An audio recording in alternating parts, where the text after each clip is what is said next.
Good to see you guys. My name is Kazem Moridi, and in this video, I'm going to show you how to navigate between two screens in Flutter.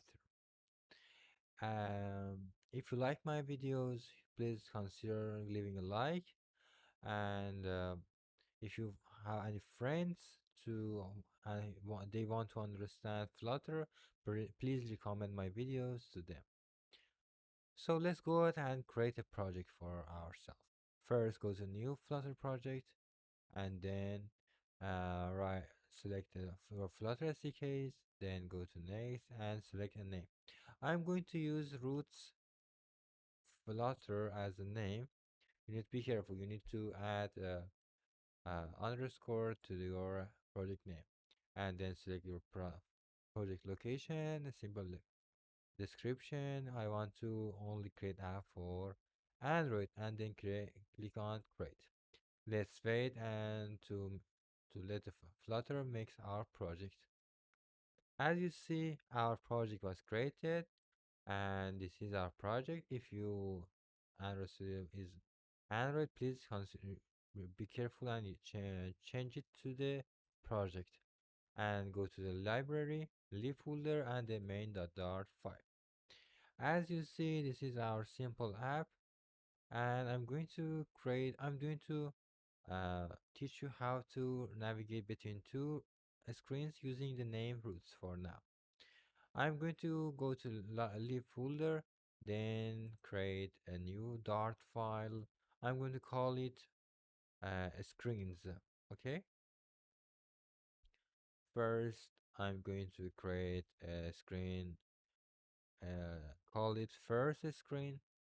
Okay, and then let's import the material to this part. Okay, and I'm going to again create another project. Let me change some part. First, I will need to okay a scaffold, and for body, I want I want nothing for now. For app bar, I want an app bar which has a title, which is a simple text called first screen. Okay, and for the second screen, I'm going to copy paste this second. Okay, second screen. Some typos over here, and that's it. So, and that's it for now. Let's go to the main file. I'm going to remove this part for now. As you see, I want to make some changes to these parts. I'm going to remove the home part. I'm going to change it to the roots. Then going to change it to the roots. Okay, roots. This roots takes a map of widgets. As you see, map of a string and a widget. Let's go ahead. I'm going to create a map. We call these two brackets a map functions. Okay. For in this part, we need to specify the maps. Our root file is going to be a slash, simple as slash, which is going to be a first project. It takes a context as a callback and then return a widget, which is a first screen. And for the next part, I'm going to again call take again a slash second, which again takes the context, which return a widget, which is going to be a second screen.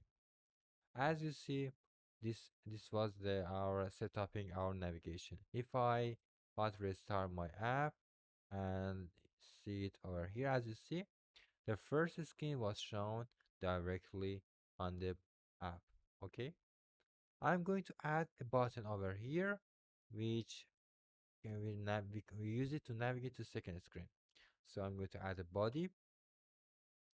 I'm going to use center widget, which has a parameter called child, which take a button.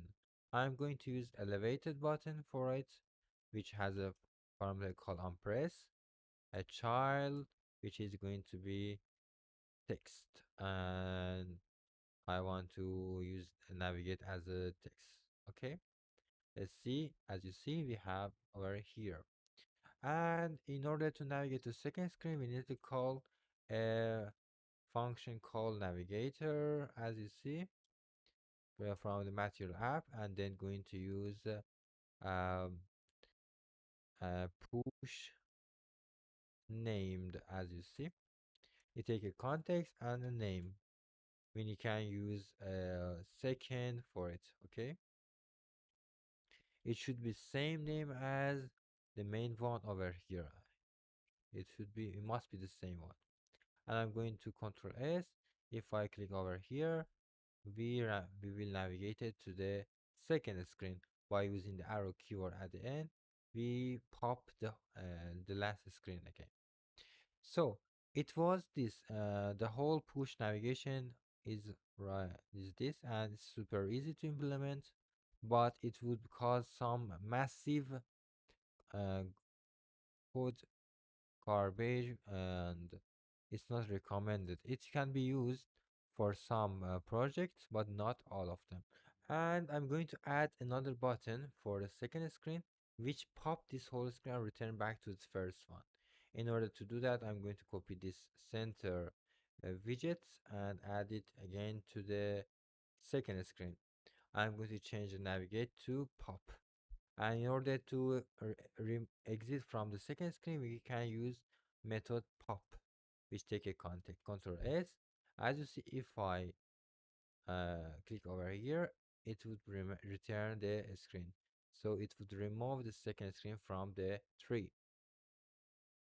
That's it for the name routing or navigation with named routes. I think that's enough. If you like my video, please consider leaving a like or writing comments if you encourage any problems. Thank you for watching. Happy coding.